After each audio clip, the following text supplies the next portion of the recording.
बुधवार को छत्तीसगढ़ के कुछ कारोबारियों के यहां आईटी के छापे पड़ने की जानकारी है, जिसे लेकर प्रदेश के मुख्यमंत्री भूपेश बघेल ने कहा कि ईडी और आईटी के अधिकारी अब यहां से चुनाव संपन्न कराकर ही जाएंगे। उन्होंने तंज कसते हुए कहा कि ईडी के अधिकारियों ने तो यहां घर भी किराए में ले लिए हैं और तो और अपने बच्चों के एडमिशन भी यहीं करवा दिए हैं ताकि उनकी पढ़ाई लिखाई बाधित न हो। मैं तो पहले बोला था, देखिए ईडी के अधिकारी यहाँ परमानेंट रहने लग गए और अपने बच्चों के एडमिशन तक स्कूलों में करा लिए। समझ गए ना? अगले साल तक रहेंगे पूरा मतलब फरवरी मार्च तक के, जब तक लोकसभा ना हो जाए तब तक परीक्षा भी हो जाएगा, एक सत्र तो हो ही जाएगा ना, तो बच्चों के एडमिशन भी करा लिए। अब आईटी वाले भी आ रहे हैं, वो लोग भी अपना यहीं थोड़ा ठिया हुआ देख ले किराए का मकान। छत्तीसगढ़ किसान सभा और भू विस्थापित रोजगार एकता संघ ने छत्तीसगढ़ के गेवरा में रैली निकाली और एसईसीएल प्रबंधन के खिलाफ नारेबाजी की। ओपन कास्ट कोयला खदान परियोजना के क्षमता विस्तार के लिए पर्यावरण स्वीकृति की जनसुनवाई के खिलाफ इस प्रदर्शन में दर्जनों गांवों के प्रभावितों ने हिस्सा लिया। किसान सभा ने कहा कि पहले से ही सबसे ज्यादा प्रदूषित शहर होने के बावजूद खनन विस्तार से लोगों के स्वास्थ्य पर बुरा असर पड़ेगा। सभा ने मांग की कि पूर्व में लंबित रोजगार के प्रकरणों का निराकरण किया जाए, उसके बाद ही खदान विस्तार की बात की जाए। छत्तीसगढ़ लघु वेतन शासकीय चतुर्थ वर्ग कर्मचारी संघ ने अपनी 6 सूत्री मांगों को लेकर दंतेवाड़ा में एक दिवसीय हड़ताल की। कर्मचारी संघ ने शासन को 20 दिन का अल्टीमेटम दिया है। अगर इतने दिनों में सरकार ने अपना वादा नहीं निभाया तो बड़ा आंदोलन किया जाएगा। लघु वेतन शासकीय चतुर्थ वर्ग कर्मचारी संघ के जिला अध्यक्ष सनकू कर्मा ने बताया कि नियमितीकरण और पदोन्नति उनकी प्रमुख मांगे हैं, जिसे सरकार ने चुनाव के पूर्व 10 दिनों के भीतर कर दिए जाने का वादा किया था। बस्तर संभाग के आह्वान पर एक दिवसीय हड़ताल है और हमारे प्रांतीय निर्देश के अनुसार पहले बस्तर संभाग का हड़ताल होगा, उसके बाद दुर्ग संभाग का, फिर बिलासपुर संभाग का। ऐसा हम लोग बैक टू बैक संभाग स्तर का हड़ताल रखे हैं और अभी 6 सूत्री मांगों को लेकर के हम लोग एक दिवसीय हड़ताल रखे हैं। इसके बाद भी अगर सरकार नहीं सुनती है तो 20 दिनों के पश्चात पूरा छत्तीसगढ़ प्रदेश के छत्तीसगढ़ लघु वेतन शासकीय चतुर्थ वर्ग कर्मचारी संघ के सभी कर्मचारी साथी, माताएं, बहनें, सभी वरिष्ठ कर्मचारी, बुजुर्ग कर्मचारी सभी अनिश्चितकालीन हड़ताल में चले जाएंगे। क्या मांग है आपकी? हमारा प्रमुख मांग ये है कि कांग्रेस सरकार सत्ता में आने से पहले हमारे सभी कर्मचारियों को, अधिकारियों को भी जहाँ तक घोषणा पत्र में घोषणा किए थे, वादा किए थे कि हमारी सरकार बनेगी तो हम 10 दिनों के अंदर अंदर कर्मचारियों को नियमितीकरण का लाभ दिया जाएगा करके, लेकिन सरकार आज तक अपने वादा पे खरे नहीं उतर रही है। सरकार अपने वादों से दूर भागती हुई नजर आ रही है। छत्तीसगढ़ के मुख्यमंत्री भूपेश बघेल ने अपनी सरकार के कार्यों को गिनाते हुए कहा कि भारतीय जनता पार्टी के लिए अब कुछ नहीं बचा, इसलिए उनकी कोई गुंजाइश नहीं है। मुख्यमंत्री ने छत्तीसगढ़ में स्वास्थ्य, शिक्षा, रोजगार और मूलभूत सुविधाओं का उदाहरण देते हुए कहा कि हमारी सरकार ने हर क्षेत्र में हर वर्ग के लिए कार्य किया है। छत्तीसगढ़ में इनके लिए कोई गुंजाइश नहीं है भाई, चाहे किसान के मामले में हो, लोगों को आय बढ़ाने में देख लो, मजदूर से लेके व्यापारी तक हमने सबके आय में वृद्धि की है। दूसरा, स्वास्थ्य क्षेत्र में तो काम किए हैं, हाट बाजार क्लिनिक से लेके मुख्यमंत्री विशेष स्वास्थ्य सहायता।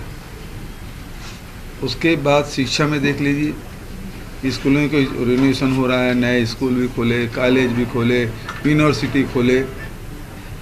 तो शिक्षा क्षेत्र में मेडिकल के क्षेत्र 4 मेडिकल कॉलेज खुल गए, 4 और हमने बजट में रखा है। तो स्वास्थ्य में, शिक्षा में, रोजगार में और उसके बाद निर्माण कार्यों में, चाहे सड़क निर्माण हो, पुल पुलिया का निर्माण हो, बस्तर हो चाहे सरगुजा हो, कहीं भी जाकर देखिए सड़कें बन रही है। अब उसके बाद संस्कृति देख लीजिए, कोई भी संस्कृति को बढ़ावा दे, छत्तीसगढ़ में जितने भी हैं सबको बढ़ावा देने के लिए हम लोग काम किए हैं। तो उसके पास जगह कहाँ है? वो गौठान गए थे, वो गाय खोजने थोड़ी गए थे, ओट खोजने गए थे, ओट उठाए कि इक्का दुक्का मिल जाए, इसके लिए गए थे। तो उनके लिए राम हो चाहे गाय हो केवल ओट का माध्यम है, उसके अलावा उनको कोई मतलब नहीं उनको। छत्तीसगढ़ की राजधानी रायपुर के महापौर एजाज ढेबर को all India council of mayors का उपाध्यक्ष बनाया गया है। ये घोषणा काउंसिल की अध्यक्ष माधुरी अतुल पटेल ने की।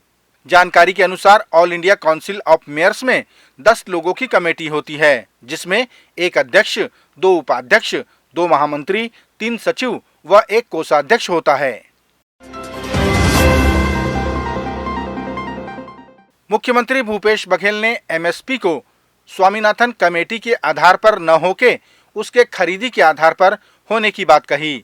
मुख्यमंत्री ने यह व्यवस्था पूरे देश में लागू होने की मंशा जाहिर की, जैसा छत्तीसगढ़ में किया जा रहा है। उन्होंने कहा कि ऐसा होने से उत्पादक और उपभोक्ता दोनों को राहत मिलेगी। एमएसपी न केवल जो स्वामीनाथन कमेटी की रिपोर्ट है उसके आधार पर होना चाहिए, तय होना चाहिए, बल्कि उसकी खरीदी की व्यवस्था होनी चाहिए। जिस प्रकार से छत्तीसगढ़ में हम लोग किया है उसी प्रकार से पूरे देश में होना चाहिए। धन्यवाद।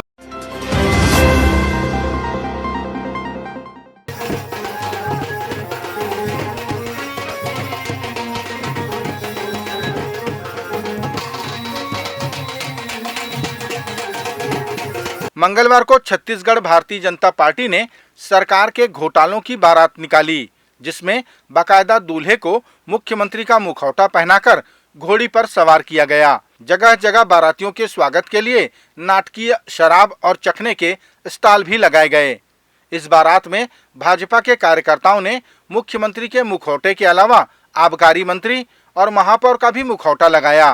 भारतीय जनता पार्टी की ये घोटालों की बारात प्रदेश में हुए 2000 करोड़ के शराब घोटाले पर केंद्रित रही। भूपेश बघेल की सरकार में यहाँ 2000 करोड़ का शराब घोटाला हुआ है, जहाँ हम महिलाएं अपनी सुरक्षा के लिए जितना विरोध करें कि शराबबंदी होनी चाहिए, इसके विपरीत भूपेश बघेल की सरकार, भूपेश बघेल ने शराब को और बढ़ावा दिया है। हर शराब दुकानों में अलग अलग जो रहता था उसका क्वालिटी वो अलग करके अपना सिस्टम चला रहा है। वो ऐसा वो 2000 करोड़ का छत्तीसगढ़ में घोटाला किया है, शराब घोटाला।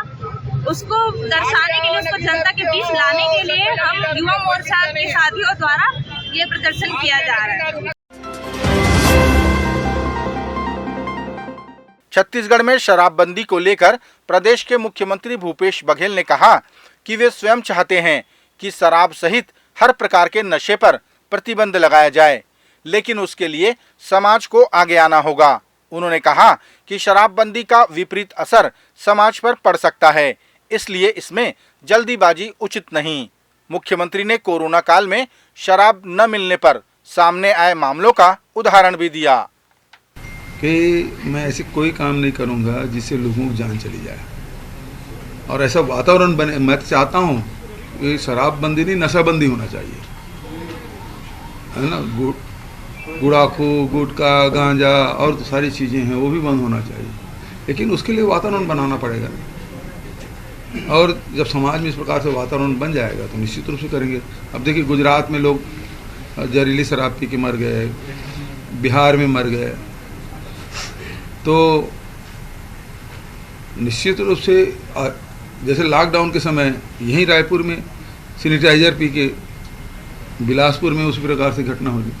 तो ये घटना मतलब उस समय तो लॉकडाउन था, पूरे देश भर में था, तब इस प्रकार से घटनाएं घट गई। तो थोड़ा सा ऐसा नहीं है कि हमने कहा है मतलब उसको कर ही देना है, और कर वो तो क्या है, एक दिन की बात है कि आज से शराब दुकानें बंद। ये बोलने में कितना देर लगता है, ये निर्णय करने में कितना देर लगता है, लेकिन उसका इम्पैक्ट क्या होगा समाज में वो देखने, क्योंकि ये सामाजिक बुराई है। दूसरी चीज़ों की बात अलग है, कोई निर्माण कार्य करना है, अभी करना है, ऐसा करना वैसा, लेकिन ये सामाजिक बुराई है। और सामाजिक बुराई को जब तक समाज सामने आके इसको हाथ में ना ले तब तक कि ये संभव नहीं होगा। तो ये समय सीमा बताना पाना मुश्किल है, लेकिन मैं खुद व्यक्तिगत रूप से चाहता हूँ कि ये नशाबंदी होना चाहिए।